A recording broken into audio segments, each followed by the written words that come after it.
the name of Allah, the Beneficent, the Merciful. Today is the age of science and technology. So let us analyze whether the glorious Quran is compatible or incompatible with modern science. According to Albert Einstein, the famous physicist and the Nobel Prize winner, who I'm told also addressed this historic Oxford Union, he said, "Science without religion is lame, and religion without science is blind." Let me remind you, the glorious Quran is not a book of science, S-C-I-E-N-C-E, but it's a book of signs, S-I-G-N-S. It's a book of ayats, it's a book of verses. And the glorious Quran has more than 6,000 signs, 6,000 ayats, 6,000 verses, out of which more than 1,000 speak about science. As far as my talk today is concerned, I will only be speaking about scientific facts. I will not be speaking about scientific hypotheses and theories, which all of us know many a time, these theories and hypotheses take U-turns. In the field of astronomy, a few decades earlier, in the 1970s, there were a group of scientists who described how the universe came into existence, for which they got the Nobel Prize. This they called as the Big Bang. And these scientists said that initially our universe was one primary nebula.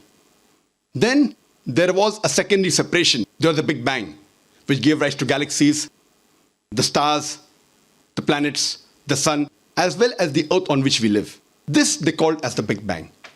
This, what the scientists discovered about 40 years back, is mentioned in the Quran 1400 years ago, in Surah Anbiya, chapter number 21, verse number 30, where it says, "Avalam yaral lazina kafaru." Do not the unbelievers see, "Anna samawati wal arda kanat ratqan fafataqnahuma," that the heavens and the earth were joined together and we clove them asunder. This Big Bang, which the scientists discovered recently, is mentioned in the Quran 1400 years ago. Previously, we human beings, we thought that the world was flat. It was in 1577 when Sir Francis Drake sailed around the earth that he first time proved that the earth on which we live, it is spherical in shape. The Quran mentions 1400 years ago in Surah Naziyat, chapter number 79, verse number 30, "Wal arda ba'da zalika dhaha," and thereafter we have made the earth egg-shaped. One of the meaning of daha is an expanse, and the earth is an expanse. The other meaning is derived from the Arabic word dhuya, which means an egg. And today we know the earth is not completely round like a ball. It is flattened from the pole. It is geospherical in shape.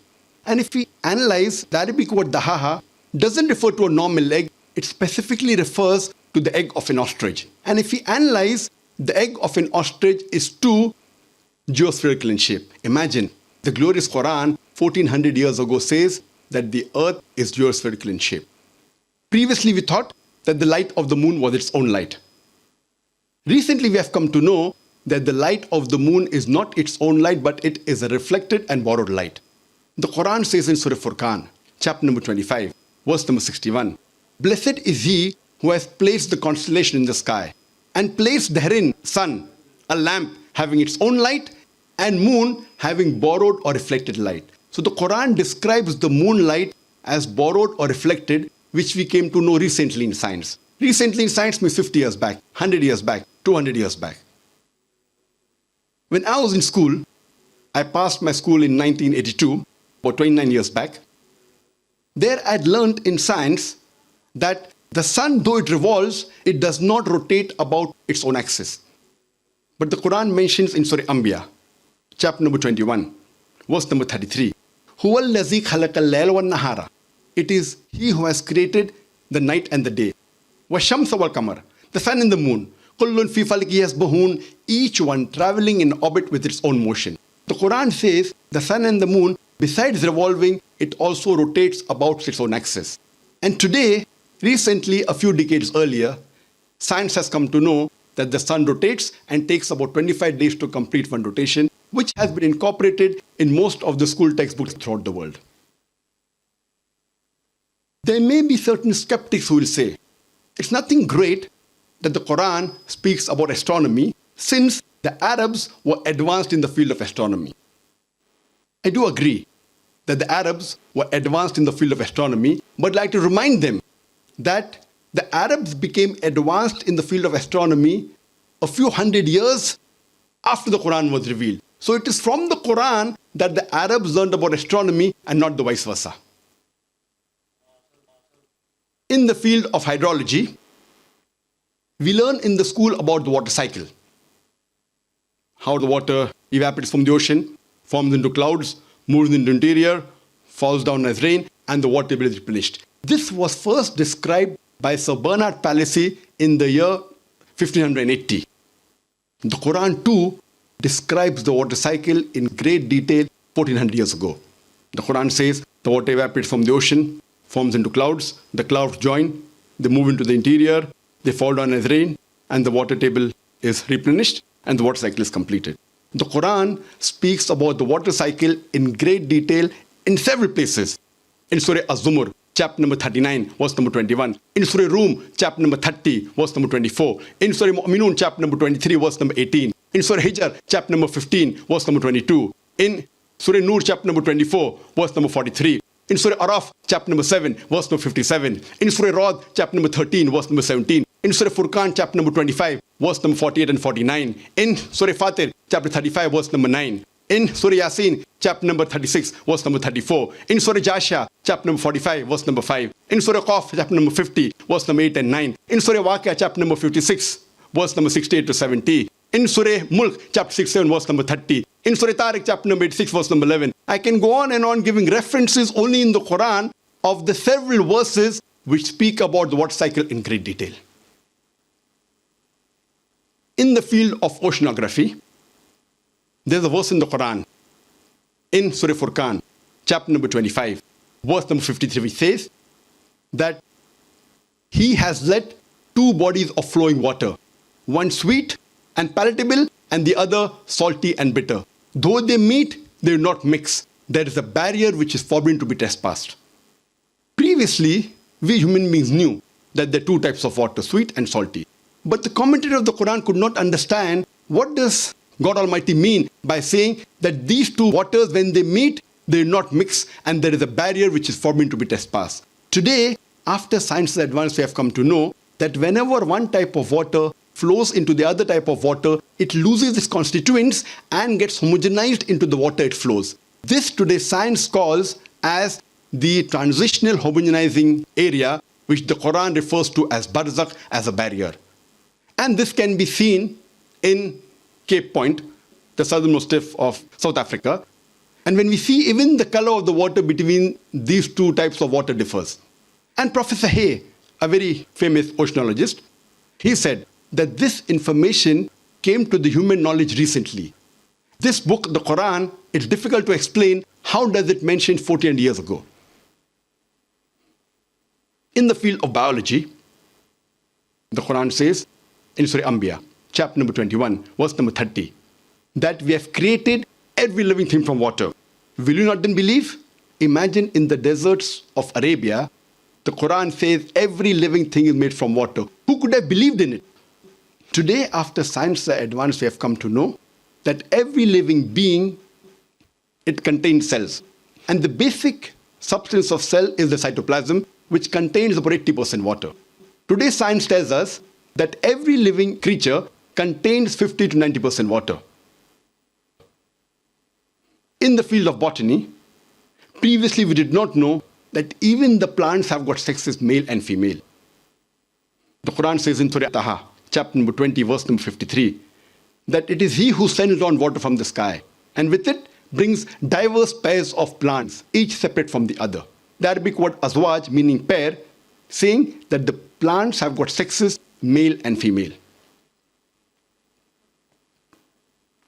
In the field of zoology, the Quran says in Surah Anam, chapter number 6, verse number 38, it is He who has made every animal that walks on the earth and every bird that flies in the air to live in communities like the human beings. Today, science agrees that even the animals and the birds live in communities like the human beings, which was not known earlier.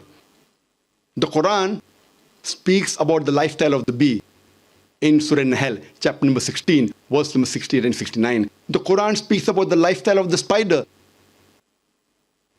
in Surah Ankabut, chapter number 29, verse number 41. The Quran speaks about the lifestyle and the communication of ants in Surah Namal, chapter number 27, verse number 17 and 18. In the field of medicine, the Quran says in Surah Nahl, chapter number 16, verse 68 and 69, that from the belly of the bee, we give you a drink of varying colors in which there is healing for mankind. It is recently we have come to know that the honey that we have is obtained from the belly of the bee. And today science agrees that there are mild antiseptic properties in honey and it is even a healing for mankind. In the field of physiology, the Quran describes the blood circulation and the production of milk in a nutshell in Surah Nahl, chapter 16, verse number 66. 600 years after the Quran was revealed, Ibn Nafis, he made it known to the world about the production of milk and blood circulation.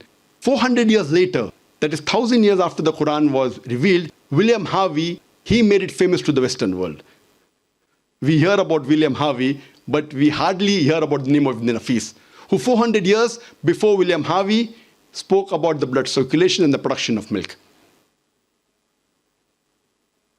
In the field of embryology, the Quran describes the various embryological stages of the human development in great detail in Surah Mu'minun, chapter number 23, verse number 12 to 14. It says that the human, we were nutfa, then we made it into an alaka, a mudga, a zama, that human beings are created from a minute quantity of fluid. Then it made it into alaka, that is a leech-like substance. Then made it into a chewed-like lump. Then made it into bones. Then clothed the bones with flesh. When this verse was showed in the early part of the 1980s to Dr. Keith Moore, who at that time happened to be the highest authority in the field of anatomy and embryology, he was the head of the department in the University of Toronto, he said that the description of the Quran is far superior to what modern embryology describes today instead of stage 1, 2, 3. And he said that it's not possible that any human being can mention these things in the Quran. This Quran has to be the word from Almighty God, and he has no objection in accepting Prophet Muhammad as the messenger of Almighty God. Time does not permit me to speak a lot about science. I'll just give one more example which is mentioned in the Quran. The Quran mentions in Surah Qiyamah, chapter number 75, verse number 3 and 4, that when the unbelievers say that how will Almighty God be able to reconstruct our bones after we are dead, we are buried, our bones have got disintegrated. On the day of judgment, how will Almighty God be able to reconstruct our bones? Almighty God replies in the Quran and says, tell them, Almighty God can not only reconstruct the bones, he can even reconstruct in perfect order the very tips of the fingers. What does Quran mean by saying God can not only reconstruct the bones, he can even reconstruct in perfect order the very tips of the fingers? It was in 1880 that Sir Francis Gould, he discovered the fingerprinting method. And he said that no two fingerprints, even in millions of people, are identical. And today, this fingerprinting method is used by the police to identify the criminal. It's used by CIA, by FBI, by the police worldwide. This Quran mentions 1400 years ago.